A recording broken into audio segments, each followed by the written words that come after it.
Hello, everyone. So today I'm going to be talking about yoga, but more specifically about asana. So asana is a term that you may have heard before, you may have not. Some of you may actually have no idea what it means, but that's totally okay because I'm going to be explaining what asana is today. So in the West, and specifically in the United States, when we hear the word yoga, we're typically thinking physical practice. So whether it's, doing that physical practice for fitness reasons, for relaxation purposes, meditation, what have you, we typically do only think of yoga as being that physical practice component. However, in the East, and when we look back to the origins of yoga and what it is, it's actually so much more than just the physical practice. So asana specifically is the physical practice of yoga. So actually in this book, the Yoga Sutras of Patanjali, they dive deep into what Patanjali calls the 8 limbs of yoga, and the third limb is asana.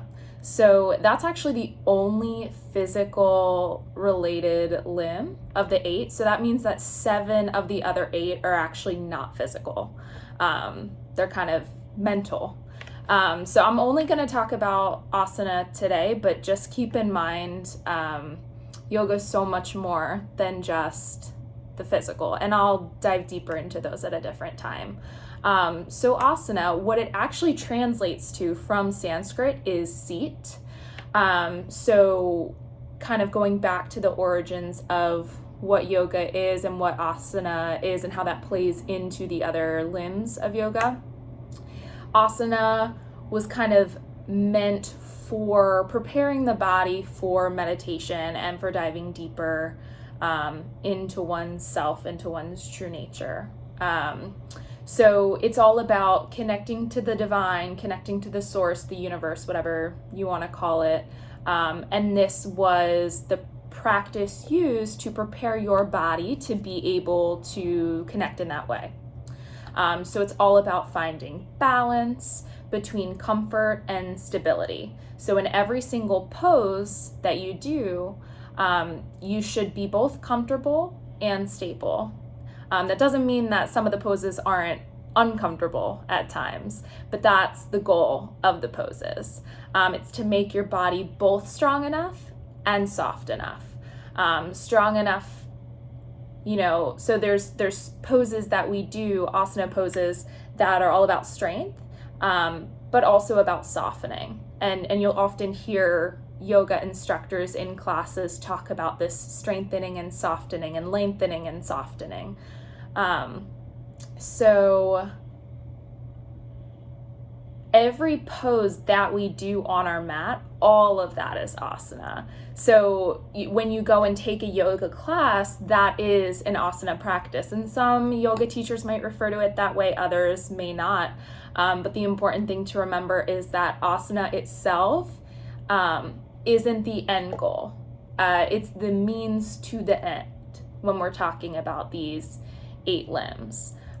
So it is just one component that we do to prepare our physical body for the other mental activities. Because when we think about what the definition of yoga is, it's really a practice that empowers you to overcome the obstacles of your mind for the purpose of the self experiencing its own true nature. So asana ends up being a tool or a practice that actually helps us to overcome our mind.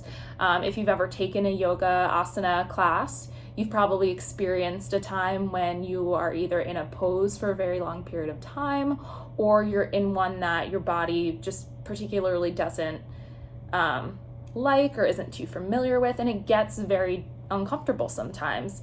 And some yoga teachers say when you get to that point, that is when you're actually practicing yoga, because that is the point at which you're finally overcoming the obstacles of your mind. So that is pretty much what asana is, and I look forward to diving into the other 8 limbs with you soon.